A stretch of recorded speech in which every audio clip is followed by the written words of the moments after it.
My name is Rashad Bell. I've stuttered for as long as I can remember. My freshman year of college, one of the first courses I took was a speech class, and I froze. The grade I received was an F. I went from a full-time college student on scholarship to stocking shelves on the graveyard shift at minimum wage. The industry I'm in is basically a sales industry, and stuttering has gotten in the way of closing a deal or even to schedule an appointment. I could have a more successful career if I spoke fluently. Tony, it would mean so much to me if you could help Rashad with his stutter. He's such an incredible man, and I know that there's so much more potential that he has. Every day is a struggle for him. His stutter holds him back a lot and makes him question himself. It's so hard because I can't do anything about it. Tony, if you could help, that would just mean so much to me and to our family.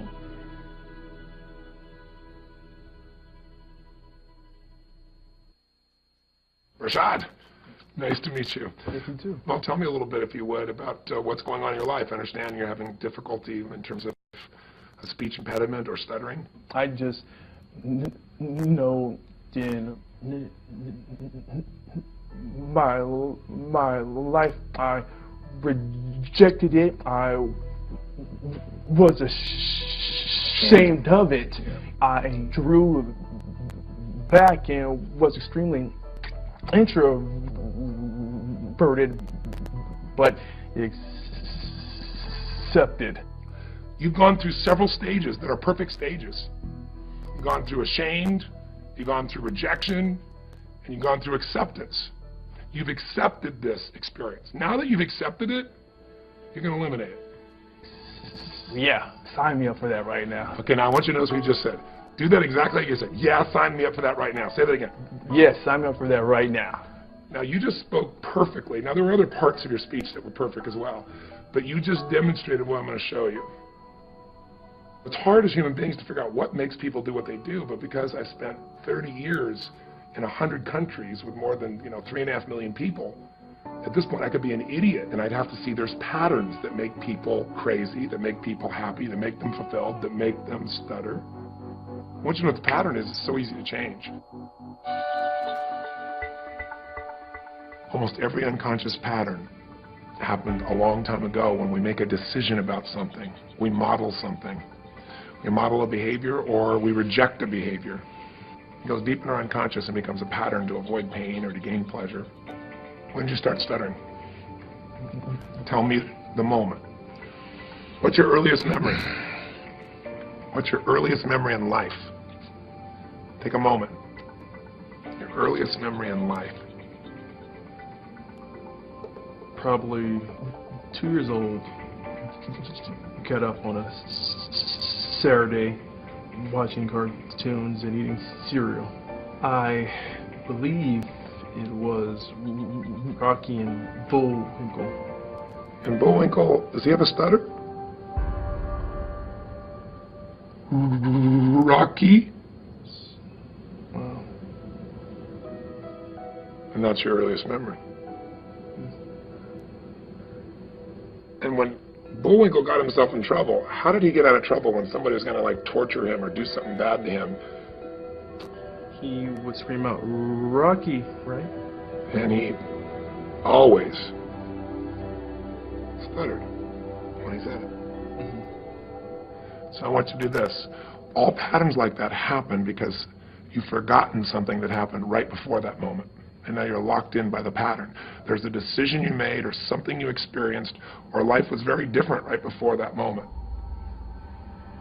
Go back to right before that moment, and I want you to recapture what you forgot.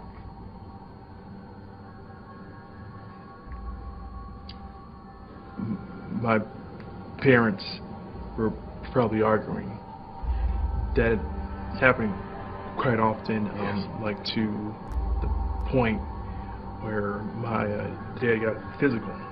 And you didn't know what to do, did you? Needed clarity and assurance. Yeah. Did you get it? I guess I got that from Hey Rocky.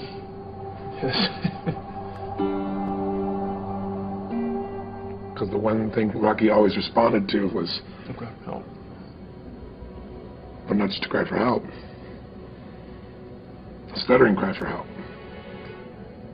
Even a child who can't consciously understand it, who feels helpless, will find a way to intervene and stop pain going between those he loves. And one of the ways to do that is create a new problem. So you found a way to protect your mother, stop your father from beating her, and it worked. That was perfect for a 2-year-old. Not good for a 30-year-old Rashad. Right. So now what? Do we stay 2?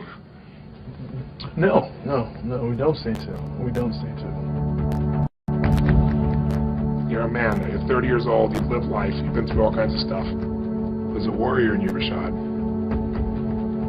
Feel him and where he is. Breathe him in. The warrior is the one who can face anything and storm through it. The warrior, once he sets his mind to it, he will do whatever battle is necessary for his wife, for his family, for himself. Make the sound of the warrior. The first sound that comes to you, make the sound. Make the sound of the warrior. The warrior does not stutter. Ever. Own the warrior. Tell me what the warrior says now. The warrior says, I am free. The warrior says. The warrior says, I am brilliant. That's right. The warrior says. The warrior says that I am electric. The warrior says. I am awesome. Ask the warrior, do you need to stutter anymore?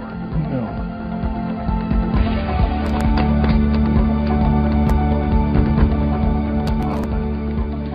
That was awesome.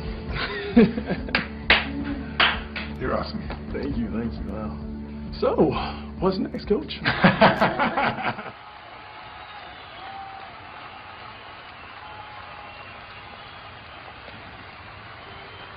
Give him a hand, Rashad, ladies and gentlemen.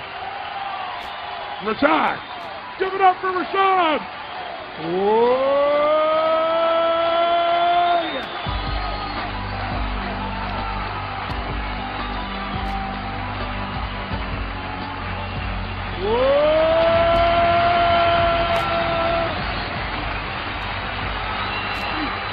Just a quick question. Would you just share, Rashad, what was going on before and what's changed for you? Tony, it's just been locked up inside of me forever. I've had a speech impediment. I've stuttered my entire life. Guys, 30 years of stuttering, stammering, but that was the condition that I chose. I chose to stay there. I chose to identify as a stutterer. Because why? I was afraid of greatness. I was afraid of my light shining. But no more. Because today, I am the voice. Today, I am the warrior. Today, lives will be changed. Today, I saw this moment as a child. I knew that I would be on stage talking to countless of thousands of people. Thank you for the pain. Thank you for the obstacles, because that brought me here today to talk to you, to give you my story, to give you me. Now you got me, now get you, and do it.